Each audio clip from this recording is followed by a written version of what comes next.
Hi, this is James Ng with Old Capital, and today we have Jon Krebbs with the Multifamily Group with us, and he's going to give us a little bit about his background, and then also get into a new deal that their firm recently listed called Crossings in Garland, Texas. So, Jon Krebbs, welcome, and if you want to kick it off and maybe give us a little of your background, and then we'll jump into the deal. James, thank you. I'm Jon Krebbs. I moved to Dallas at the end of 2013 and went to work for a company called Henry S. Miller and did about a year and a half there, and then went over to SVN and worked there for about 3 years. And last year, my partner, Paul and I started the Multifamily Group. So have been doing this for about a year and a half. Great. Let's jump into this deal that you guys recently listed last week called Crossings. Yes, sir. So Crossings it's really 152 units, but one of those is an office. So 151 units. You guys put the loan on a couple years ago, and we think it underwrites better with a loan assumption and supplemental. It was built in 1969, 91 bed. Average unit size is 808 square feet. They're getting about $1 a foot in rent effective currently on the rent roll. And the electricity is individually metered. You can see there in the photo, the tenants pay their own electricity. And the HVAC is a split system, central, individual. And the hot water is provided by 3 domestic boilers. Okay. All right. Maybe let's just start off with the location of the asset, and then I guess it's separated into 2 parcels. So maybe talk about how they run the deal in these 2 separate areas. Sure. So the office is over on the Walnut Parkway. That's the property that runs north to south. And both of them are across the street from this Hollabaugh Park and Recreation Center, which I think is important. I'll get back to that later. But yes, 2 different parcels, kind of catty corner. The nice thing is at Bullock, there is a pedestrian crosswalk where you hit a button and the lights come on, stop traffic to get across Walnut Parkway. And Walnut Parkway is,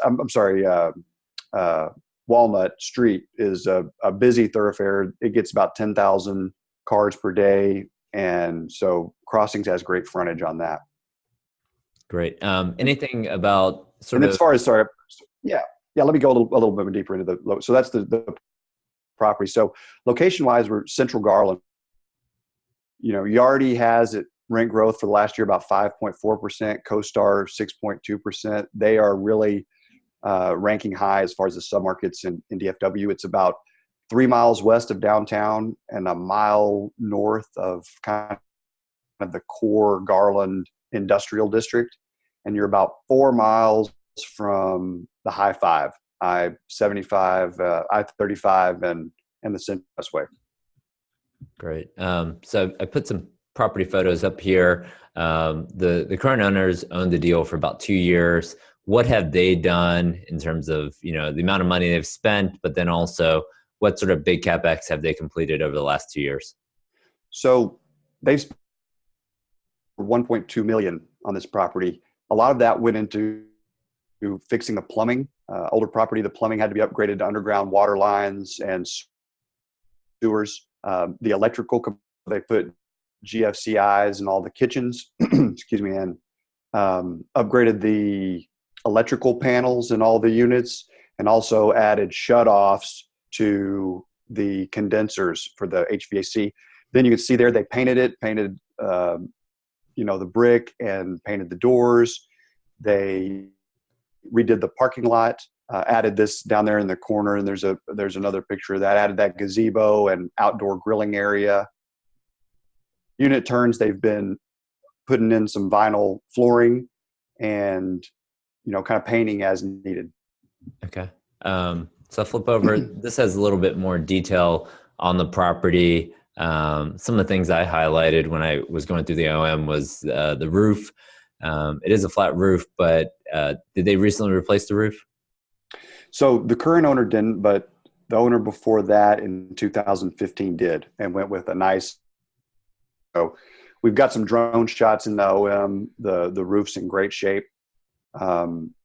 I mentioned the HVAC and hot water. There's 3 boilers.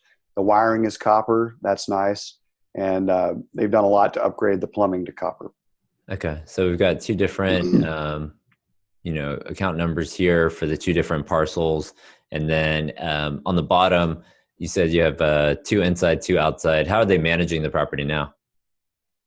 So Devonshire manages it, a third-party property manager, and they've got a full-time manager, full-time assistant manager, full-time maintenance supervisor, and another full-time assistant maintenance. So 4 full-time folks. Okay. All right. And then, there's some apartments there right on Walnut. Maybe talk about some of the comps that are in that area and sort of how they compared to the in-place rents at the subject property. Sure. So in the last 2 years, Del Mar and Hickory both traded to the same guy bought both, and he's really gone in and pushed rents. I think he's responsible for a lot of the rent growth. They are not really doing many upgrades other than maybe ceiling fans, fixtures, and some vinyl flooring, replacing carpet with vinyl flooring. But you there, like for instance, on a 660 square foot unit at Del Mar, they're getting $15, and at 6 over on the 2 bedrooms, there's a 950 square foot unit at Del Mar that they're getting $950 for, and at Crossings they're at $864. So I think the rents are below market. And then you can go further out to 80s properties with granite and backsplashes and programmable thermostats and some other amenities that are getting closer to $100, $150 more in rent. Okay, so on these, similar vintage sort of C properties in the immediate submarket, you're seeing $50 to $100 sort of rent increase potential. That's right. Yeah, those are the properties that are the closest and most comparable. All those were built in the 60s. A couple of them are running as all bills paid, which is not a bad strategy. You see down there, at least on the thumbs, they're getting $1,100 even with utility costs. Crossings is $170 below that, and it's got bigger 3 bedrooms. Now there's only 7 of them, but we think there's a lot of potential for this property. Okay. So I put your pro forma up here. Maybe walk through, with the rent increases, maybe some of the water savings. Where do you think someone could take this property? So we've been waiting for it to mature. The owners have been doing all these upgrades, or rather, upgrades, all this, deferred maintenance that the property had, and clean up the property. So the T1 is what I was underwriting off of. And right now they're at, about 91% today. I think that the market over there is mid to high 90s. So I've reduced the vacancy to 7%. They've got 2 employee units. I left those in there, and I did that, which is trending over the last couple of months towards about a half a point. This is the T1 income is really, I pushed it up about, $5,000-$6,000 a month with that, which I think is attainable with the increase in occupancy.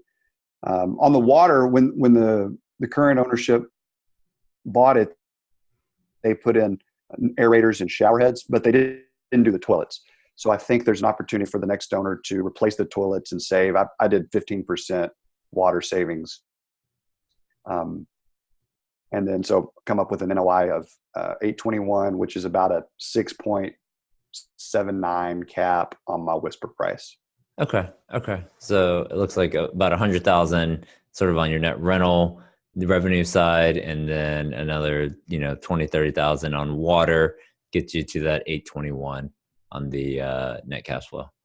And so, right. We mentioned sort of early on, so purchase price, whisper price right now is $12.1 million on the deal. Current loan on the property is $7.28 million at 4.58 with 1 year interest only remaining and 10 years left on the term. So when you size this loan, especially on a supplemental, they're going to look for a 130 debt service coverage. So we're sizing to a supplemental loan of about $1.5 million at anywhere from 5 to 5.5%, depending on when you lock the rate. So similar assumptions on the underwriting. We took T1 on net rental, other income at T3, management fee 3%, G&A, advertising, professional fees at $300 a door, payroll at $1,000 a door, utilities and water and sewer at T12, R&M at $500 a door, insurance at $300 per unit, and then we took the taxes as is right now, as they're currently contesting it. So you're probably all in about 72, 73% of the whisper price on the loan assumption and supplemental. And then, this loan we put on the property about 2 years ago. And so if you were to prepay it and wanted to take the deal in new debt, we wanted to show you both options. So it's about a $1.5 million prepayment penalty. So we increased the purchase price to about $13.6 million, and you could get a new loan on green of about $10 million, and the interest rate would be under 4%. And then if it was non-green, $9.6 million at 4.3%. But both of those options, you're probably looking at about 3 to 5 years interest only, depending on your level of experience. And underwriting is very similar to what we showed before. The main difference between the new debt side is you would have to get to a 125 debt service coverage.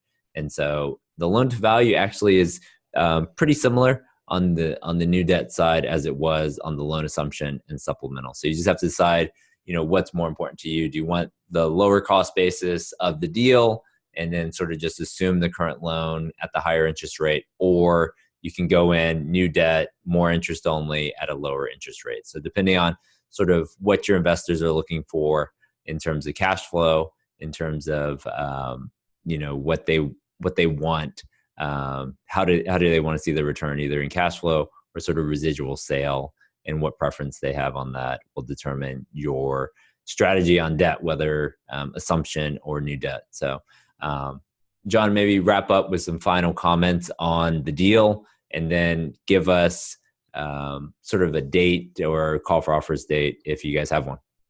Sure. So no firm call for offers date. We'll probably do it sometime at the end of July.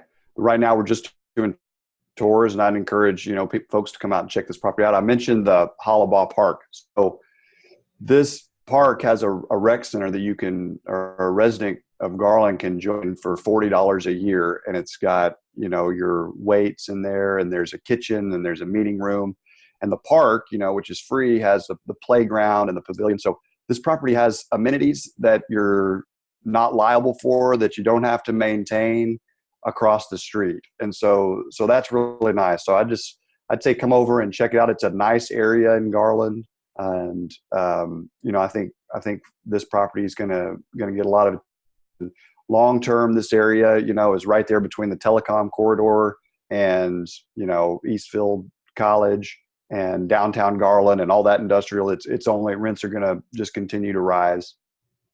All right, thanks a lot, John. You bet. Thank you, James.